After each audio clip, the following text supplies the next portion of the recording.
Hello, അസ്സലാമു അലൈക്കും. ഇന്ന് ഞാൻ സാധാരണ പോലെ തന്നെ നല്ല യൂസ്ഫുൾ ആയിട്ടുള്ള ടിപ്സ് ഒക്കെ കളക്ട് ചെയ്തിട്ട് തന്നെയാണ് വന്നിട്ടുള്ളത്. അപ്പൊ ഞാൻ വെറുതെ ഓരോന്ന് പറഞ്ഞ് ബോറടിപ്പിക്കണില്ല, പെട്ടെന്ന് തന്നെ നമുക്ക് വീഡിയോയിലേക്ക് കിടക്കാം. Tip number 1.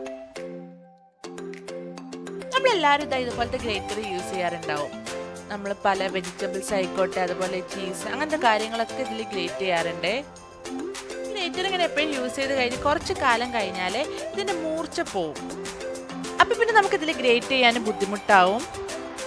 ഈ ഗ്രേറ്റർ മൂർച്ച കൂട്ടാൻ ഞാനിപ്പോൾ ഇവിടെ ഇതുപോലെ ഒരു ഫോയിലാണ് എടുത്തിട്ടുള്ളത്. ഫോയിൽ ഇങ്ങനെ ചുരുട്ടിയിട്ടുണ്ട്. എന്നിട്ട് ഈ ഫോയിലൊന്ന് ഇതിലൊന്ന് ഗ്രേറ്റ് ചെയ്യാം. ഇങ്ങനെ ഈ ഫോയിൽ ഗ്രേറ്റ് ചെയ്യുമ്പോൾ ഈ ഒരു ഗ്രേറ്ററിന്റെ മൂർച്ച കൂടും. വലുതില ചെറുതില മൂർച്ച കൂട്ടേണ്ടത് നോക്കിയിട്ട് ഗ്രേറ്റ് ചെയ്യാം. എത്രത്തോളം ഈ ഫോയിൽ വെച്ചിട്ട് ഗ്രേറ്റ് ചെയ്യണോ അത്രത്തോളം നമ്മളെ ഈ ഗ്രേറ്ററിന്റെ മൂർച്ച കൂടും. ഞാൻ എടുത്തിരുന്ന ആ ഒരു ഫോയിൽ മുഴുവൻ ഞാൻ ഇങ്ങനെ ഗ്രേറ്റ് ചെയ്ത് ഇപ്പൊ എന്റെ ഈ ഗ്രേറ്ററിന്റെ മൂർച്ച കൂടിയിട്ടുണ്ട്. Tip number 2. കുട്ടികൾക്ക് സ്കൂൾക്ക് നമ്മൾ ഇതുപോലത്തെ ബോട്ടിലൊക്കെ ആയിരിക്കും വെള്ളം കൊടുത്തയക്കാറ്. ഇത് ഡെയിലി യൂസ് ചെയ്യുന്നതുകൊണ്ട് തന്നെ ഇതിനൊരു ബാഡ് സ്മെല്ല് വരും പെട്ടെന്ന്. ഈ വാട്ടർ ബോട്ടിലിന്റെ ഉൾഭാഗമൊക്കെ നമുക്ക് എപ്പോഴും ഇങ്ങനെ ബ്രഷ് ഇട്ട് കഴുകാൻ ബുദ്ധിമുട്ടാവും.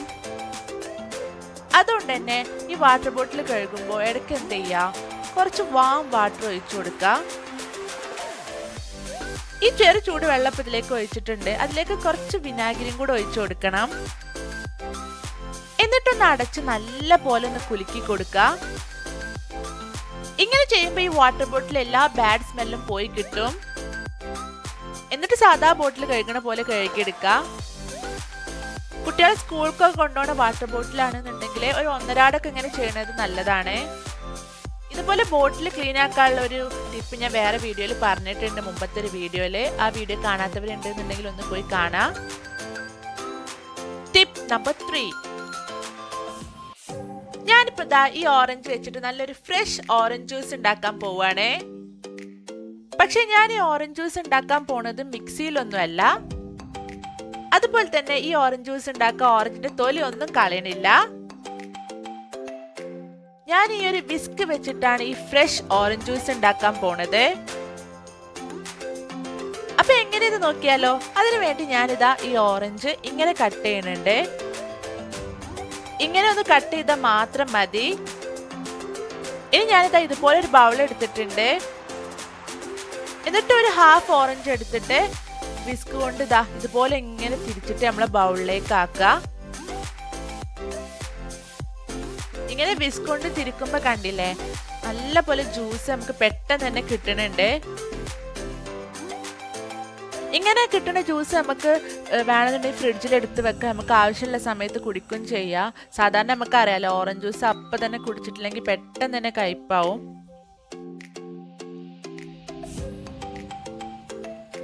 ഇവിടെ നമുക്ക് നല്ല ഫ്രഷ് ജ്യൂസ് വളരെ പെട്ടെന്ന് തന്നെ കിട്ടും. വെറുതെ ഓറഞ്ചിന്റെ തൊലിയൊക്കെ കളഞ്ഞ് കുരുവൊക്കെ കളയാൻ നിൽക്കേണ്ട ഒരു ആവശ്യമില്ല. ഇങ്ങനെ വിസ്ക് കൊണ്ട് കിട്ടുന്ന ഈ ജ്യൂസ് നമുക്ക് ലാസ്റ്റ് ഒന്ന് അരിപ്പ കൊണ്ട് അരിച്ചെടുത്താൽ മതി. അപ്പൊ പിന്നെ നല്ല ഫ്രഷ് ആയിട്ട് കിട്ടും, കുരുവൊന്നും ഇല്ലാതെ. നമ്മുടെ ഫ്രഷ് ജ്യൂസ് റെഡിയായി. Tip number 4.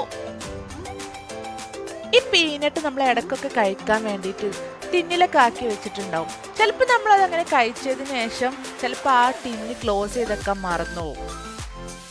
പിന്നെ നമ്മളിത് എടുത്ത് നോക്കുമ്പോഴത്തേന് ഈ പീനട്ടൊക്കെ ആകെ തണുത്തിട്ടുണ്ടാവും. അപ്പൊ ഈ തണുത്തു പോയ പീനട്ട് പഴയ പോലെ ഫ്രഷ് ആക്കാനും സ്ട്രോങ് ആക്കാനും വേണ്ടി എന്താ ചെയ്യേണ്ടതെന്ന് നോക്കിയാലോ.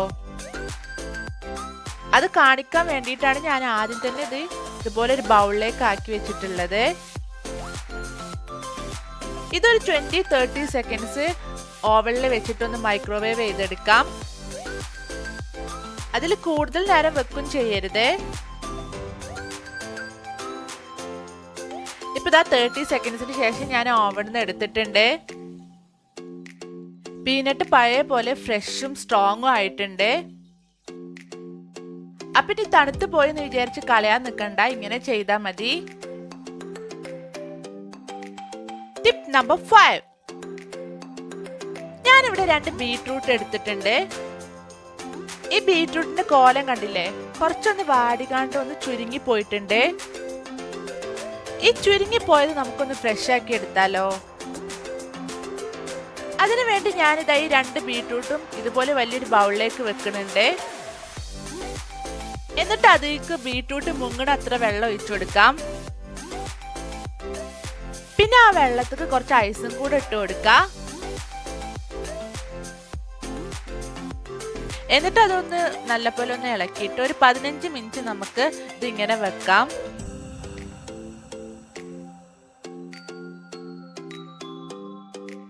ഏകദേശം 15 മിനിറ്റ് ആയിട്ടുണ്ട്. ഈ ബീട്രൂട്ട് ഒന്ന് വെള്ളത്തിൽ നിന്ന് എടുത്തു നോക്കാം. ഇപ്പൊ ഇതാ ചുരുങ്ങിയ ഭാഗമൊക്കെ ഒന്ന് സ്ട്രോങ് ആയിട്ടുണ്ട്. ബീട്രൂട്ടിന് മാത്രല്ല കേട്ടോ, വേറെ വെജിറ്റബിൾസിനും ഇങ്ങനെ ചെയ്യാം. ചെറുതായി വാടി ചുരുങ്ങി പോയതൊക്കെ ആണെന്നുണ്ടെങ്കിൽ ഇങ്ങനെ ചെയ്താൽ മതി.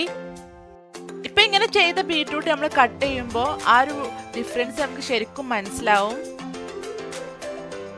Tip number 6. പൊതുവെ നമുക്ക് എല്ലാവർക്കും ഈ സൂചിന്റെ ഉള്ളിൽ ഈ നൂല് കോർക്കുക എന്ന് പറഞ്ഞാല് കുറച്ച് റിസ്ക് ഉള്ള പരിപാടിയാണല്ലേ. ചില സമയത്ത് നമ്മൾ എത്ര നോക്കിയാലും ഈ സൂചിന്റെ ഉള്ളിലേക്ക് നൂലിടാന് എത്രയായാലും കഴിയൂല. ട്രൈ ചെയ്ത് നോക്കുന്നല്ലാതെ ചിലവരൊക്കെ പറയും കണ്ണാണാത്തോണ്ടാണ് നോക്കി. പക്ഷെ അങ്ങനെയല്ല, നമ്മള് അത് എത്രയായാലും ആ ഒരു പോയിന്റ് ഔട്ട് ചെയ്യാൻ കഴിയൂല. ഇപ്പൊ തന്നെ നോക്കി, ഞാനിപ്പോ എത്ര നേരമായി അറിയൂ ഇത് ഇടാൻ നോക്കണേ, എത്ര ആയിട്ടും കഴിയണില്ല. ഇപ്പൊ ഞാൻ ഈ സൂചിന്റെ ഉള്ളില് നൂല് കോർക്കാനുള്ള ഒരു എളുപ്പ വഴി പറഞ്ഞിട്ടേ. വേറെ ഒന്നുമല്ല, ഈ നൂലിന്റെ ആ ഒരു ടിപ്പ് ഭാഗം ഉണ്ടല്ലോ, അതായത് നമ്മൾ സൂചിയിലേക്ക് കോർക്കാൻ നോക്കുന്ന ആ ഒരു ടിപ്പ് ഭാഗം, അത് നമുക്ക് കുറച്ച് പേസ്റ്റ് ചേർത്ത് കൊടുത്താൽ മതി. ഇതുപോലെ നമ്മൾ ഫിംഗറിലേക്ക് ലേശം പേസ്റ്റ് ആക്കിയിട്ട് നമ്മൾ ആ നൂലിലേക്ക് ഇങ്ങനെ ഒന്ന് ആക്കി കൊടുക്കുക.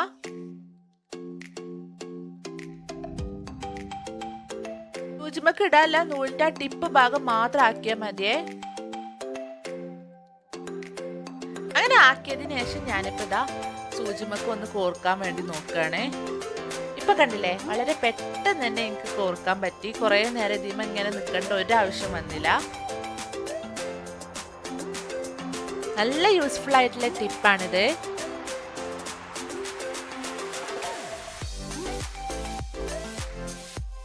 ഇത്രയാണ് കേട്ടോ ഇന്നത്തെ ടിപ്സ്. അപ്പൊ നിങ്ങൾക്ക് എന്റെ വീഡിയോ ഇഷ്ടമായിക്കണമെന്നുണ്ടെങ്കിൽ ലൈക്ക് ചെയ്യുക, ഷെയർ ചെയ്യുക, സബ്സ്ക്രൈബ് ചെയ്യുക. പുതിയ വല്ല ടിപ്സും കയ്യിലുണ്ടെങ്കിൽ കമന്റ്സിലൂടെ എന്നെ അറിയിക്കുക. അപ്പൊ ഇൻഷാല്ലാ നെക്സ്റ്റ് വീഡിയോയിൽ കാണാം. Bye bye.